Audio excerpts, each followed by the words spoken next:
अस्सलाम वालेकुम class 10 students, welcome to my YouTube channel study buddy. Study buddy में कल हमने पढ़ा था मैकेनिज्म ऑफ ब्रीदिंग और अब हम आएंगे रेस्पिरेटरी डिसऑर्डर्स की तरफ। रेस्पिरेटरी डिसऑर्डर्स का मतलब सुन के आपने परेशान नहीं होना कि ये ऐसे डिसऑर्डर्स है कि ये रिकवर नहीं हो सकते, लेकिन इसकी अवेयरनेस होना बहुत जरूरी है। अब जो रेस्पिरेटरी डिसऑर्डर्स हैं जिसमें कि सांस लेने में दुश्वारी पेश आती है अक्सर लोगों को, उसकी जो रेशियो है वो पाकिस्तान में बहुत ज्यादा है।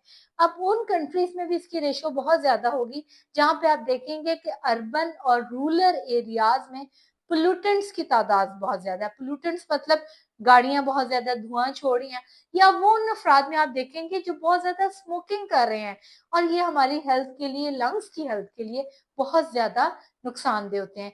तो हम one by one in disease के बारे में पढ़ेंगे और इसमें हमें ये भी पता चलेगा कि कौन सा ऐसा डिसऑर्डर है जो ज्यादा सीरियस है, और कुछ डिसऑर्डर से हम कैसे बच सकते हैं। भाई कैसे बच सकते हैं, हम ऐसे लाइफस्टाइल अपना सकते हैं जिसकी वजह से हम उन डिसऑर्डर से अपने आप को सेफ रख सकते हैं।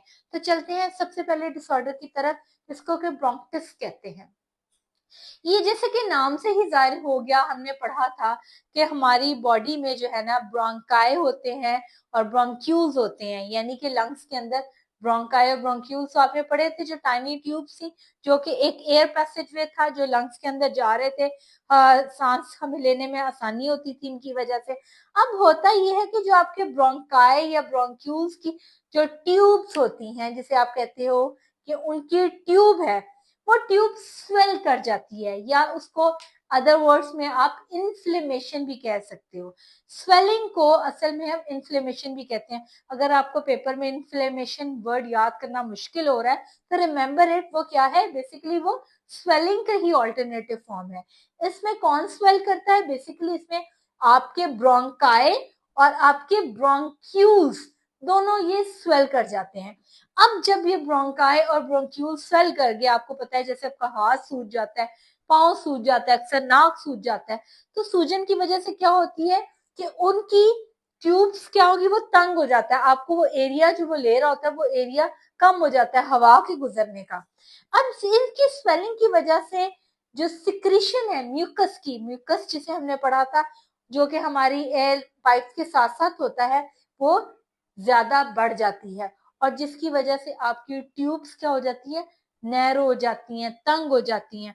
अब जो ट्यूब्स ब्रोंकाई और ब्रोंक्यूल्स को बना रही हैं, जब वो तंग होगी स्वेल होने की वजह से, तो सबसे पहला सिम्टम क्या होगा, सबसे पहला सिम्टम उसका ये होगा कि आपको शॉर्टनेस ऑफ ब्रेथ फील होगी, आपको सांस लेने में दुश्वारी होगी, आपको लगेगा कि मेरा दम घुट रहा है, मुझसे सांस नहीं लिया जा रहा। अब इसके पॉजिटिव एजेंट्स जो कि जानना आपके लिए बहुत जरूरी है। सबसे पहला पॉजिटिव एजेंट इसका वायरस है। कोई भी वायरल इन्फेक्शन फैला हुआ है जिसकी वजह से आपको ये ब्रोंकिटिस हो सकता है।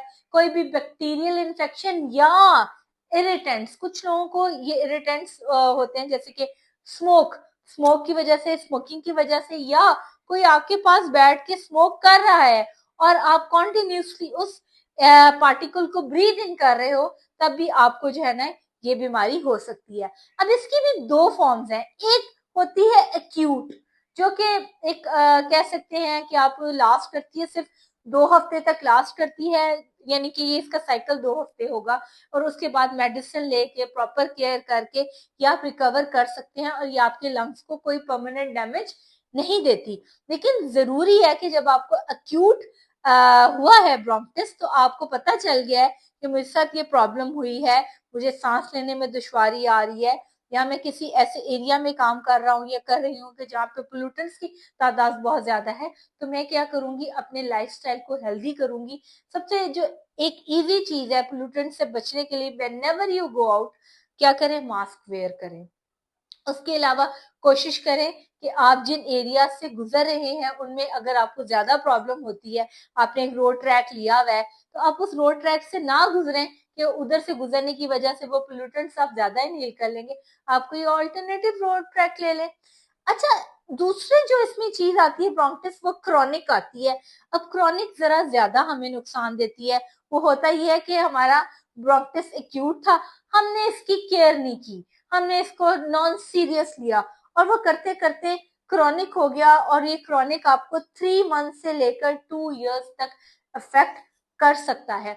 और ये अब ये क्यों अफेक्ट हुआ? हमारी पर्सनल केयर ना करने की वजह से इफेक्ट हुआ।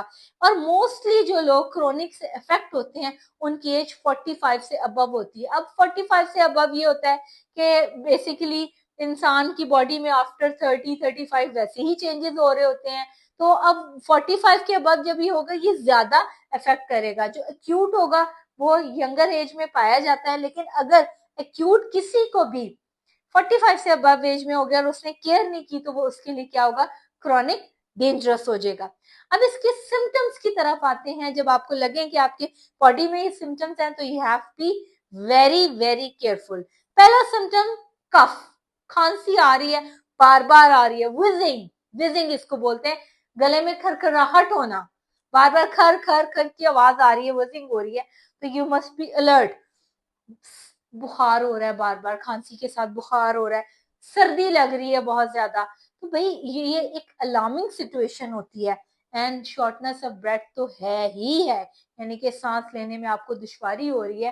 तो ये सारे फैक्टर्स आपको लगे कि फॉर द लॉन्ग टाइम आपको ये इफेक्ट कर रहे हैं, तो इसका मतलब है कि आपके लंग्स में आपके प्रॉब्लम है। और प्रॉब्लम कहाँ है? आपके ब्रोंकाई और ब्रोंक्यूल्स में प्रॉब्लम है। अच्छा जी, अब इसके बाद एम्फिजीनिया आता है।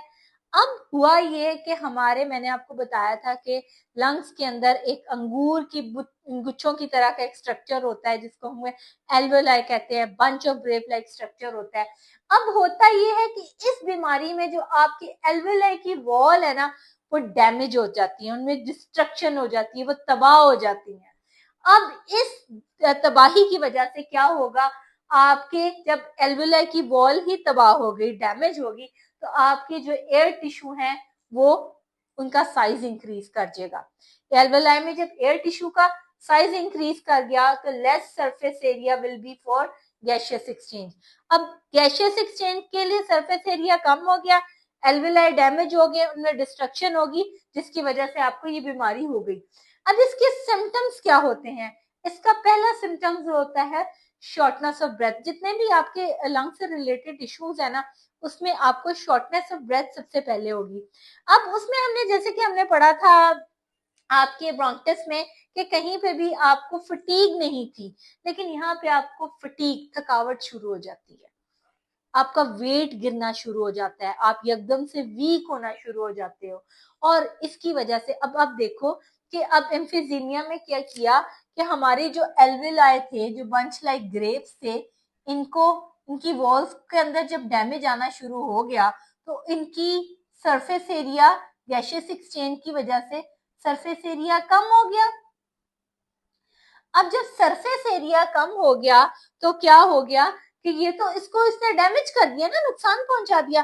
अब कोई चीज जब इंटरनली डैमेज हो जाती है, क्योंकि एल्वेलाई कोई एक एल्वेलाई तो है नहीं है, हमारी बॉडी में तो बहुत तादाद एल्वेलाई है। अगर एल्वेलाई ये डिस्ट्रैक्ट हो गए, ये डिस्टर्ब हो गए, तो ये डैमेज परमानेंट डैमेज होता है, यानी कि इसको आप रिकवर नहीं कर सकते। इसकी केयर कर सकते हैं, लेकिन अगर हम कहें ना कि एक चीज, ग्लास शीशे का टूट गया है तो वो टूट गया है, उसको दोबारा आप जोड़ नहीं सकते उस तरह से, उसके अंदर वो चीजें रह जाती हैं कि भाई ये ग्लास जुड़ा हुआ है। तो इसी तरह जब ये डैमेज हो गया आपकी एल्वेलाई, तो इसका डैमेज 50 to 70% ये आपको डैमेज करते हैं, और ये बहुत ज्यादा सेंसिटिव और सीरियस इश्यू होता है। इसलिए ये बहुत ज्यादा जरूरी है कि इसके भी पॉजिटिव एजेंट्स आपको पता हो कि क्या है। लेट्स सपोज अगर आपके लंग्स अल्कोहल की वजह से डैमेज हो रहे हैं, आपके लंग्स अनहेल्दी लाइफस्टाइल की वजह से डैमेज हो रहे हैं, तो आपको पता होना चाहिए कि अगर आपने ये एम्फिजीनिया जैसी बीमारी बॉडी के अंदर आ जाएगी तो वो उसका रिकवर होना जरा मुश्किल होता है। ओके, निमोनिया, आपने अक्सर लफ्ज सुना होगा, जी इसको, बच्चे को निमोनिया हो गया, इसको निमोनिया हो गया। निमोनिया एक्चुअल में होता क्या? ये तो आपने कॉमनली लफ्ज सुना है। जो पिछली दो थी जिसमें कि ब्रोंकिटिस की बात की, एम्फिजीनिया की बात की थी, वो तो आप अवेयर नहीं थे। निमोनिया से तो बहुत सारे लोग अवेयर है। निमोनिया बेसिकली इन्फेक्शन होता है आपके फेफड़ों का, लंग्स का इन्फेक्शन। अब अगर ये इन्फेक्शन आपकी एक ही लंग को अफेक्ट कर रहा है तो इसको आप निमोनिया ही कहते हो। लेकिन अगर आपके दोनों लंग्स को इसने अफेक्ट कर दिया तो इसको कहा जाता है डबल निमोनिया। आपने सुना होगा डबल निमोनिया हो गया, तो मैं आपको बता दूं डबल निमोनिया तब होगा जब दोनों लंग्स अफेक्ट होंगे। अगर दोनों लंग्स में से सिर्फ एक लंग अफेक्ट होगा तो वो सिंपल निमोनिया होगा।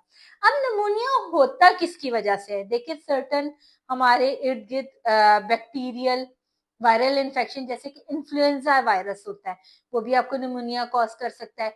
इसी तरह एक बैक्टीरिया होता है, स्पेशल बैक्टीरिया, जिसकी वजह से निमोनिया होता है। उस बैक्टीरिया का नाम आपने याद रखना है, वो अक्सर पेपर में आ जाता होता है, वो एमसीक्यूज में आ जाता होता है, वो है स्ट्रेप्टोकोकस न्यूमोनाई। अब ये जो स्ट्रेप्टोकोकस न्यूमोनाई है बेसिकली ये पॉजिटिव एजेंट भी है बहुत बड़ा नमूने का। अब नमूने में होगा क्या? अब नमूने में ये होगा कि ये जो बैक्टीरिया है जिसका मैंने अभी नाम लिया है, ये आपके एल्वोलाई के अंदर चला जाता है। किसी तरीके से ये आपकी बॉडी के जो लंग्स है ना उसके एल्वोलाई, राइट वाला लंग है या लेफ्ट वाला लंग है या दोनों लंग्स हैं, उनके एल्वोलाई के अंदर चला गया। अब एल्वोलाई के अंदर वो गया, वो आराम से जाके वहां बैठ गया, रेस्ट किया। ठीक है, रेस्ट करने के बाद उसने कहा कि मैं तो इस जगह पर आ गया हूँ, मैंने क्या करना है, मैंने मल्टीप्लाई करना है। वो मल्टीप्लाई करना शुरू कर देता है तेजी से। सेटल होने के बाद वो क्या करेगा, वहां पर मल्टीप्लाई कर देगा, यानी कि कोई इन्वेडर बाहर से आया, आकर उसने उस जगह पे अपना कब्जा कर लिया, सिंपल, अपनी आर्मी फैला दी। अब वहां पर जब वो काम करेगा, मल्टीप्लाई करेगा, तो अपनी मल्टीप्लीकेशन के साथ साथ वो वहां पर फ्लूइड बार बार प्रोड्यूस करेगा, पस प्रोड्यूस करेगा, जिसको कि आप लोग कहते हैं कि थूक भी कहते हैं। अक्सर लोग बार बार क्या करते हैं, खांसी करते हैं, खांसी के साथ बलगम या थूक बहुत ज्यादा आना शुरू हो जाएगा, तो ये भी एक निमोनिया की शक्ल होती है। अब इसमें ये होता है कि पेशेंट को सर्दी भी बहुत ज्यादा लग रही होती है, और आप जब पेशेंट को देखते साथ ही पहचान जाते हैं कि इसको निमोनिया हुआ है। उसकी एक रीजन ये होती है कि जो पेशेंट का कलर है ना वो पर्पल हो जाता है। आपको उसकी लगेगा ये इसका कलर पर्पल क्यों है? क्योंकि उसकी बॉडी में ऑक्सीजन जो है ना उसके लंग्स तक सही तरीके से नहीं पहुंच रही, और वो डीऑक्सीजनेटेड ब्लड की वजह से आपको इसकी शक्ल देख के लगेगा कि ये पर्पल कलर की इसकी शक्ल हो गई है या इसका रंग इस तरह का हुआ है, इट मीन्स कि इसको निमोनिया हो गया। उसके लिए फिर टेस्ट किया जाता है सर्टेन, जिसकी वजह से क्लियर हो जाता है कि पेशेंट को निमोनिया हो गया। अब इसको ट्रीट करने के लिए क्या एक कोर्स होता है एंटीबायोटिक्स का, वो देते हैं डॉक्टर्स पेशेंट्स को, और वो एंटीबायोटिक का कोर्स कंप्लीट करवाना निमोनिया के लिए बहुत जरूरी होता है। अगर इसको ट्रीट ना किया जाए निमोनिया को तो ये सीरियस अलार्मिंग सिचुएशन होती है, लेकिन इसमें घबराने या डरने की जरूरत नहीं है। अगर आपको पता चल गया कि ऐसी सिचुएशन है, कोई भी बीमारी है, तो आपको उसका रीजन पता चल गया कि क्या रीजन है, तो आपने उसको अपने आप से सेव कैसे करना है अपने आप को, ये भी आपको पता होना चाहिए, ये आपको मालूम होना चाहिए। तो आई होप सो कि आज के जो टॉपिक से जो डिजीज थी, 3 डिजीज हमने पढ़ी हैं, डिटेल में पढ़ी हैं, आपको इनमें सब चीजें क्लियर होगी होंगी। अगर अभी भी किसी को किसी चीज से रिलेटेड कोई प्रॉब्लम है तो kindly give me comment in comment box, और please do like and subscribe my channel for more videos.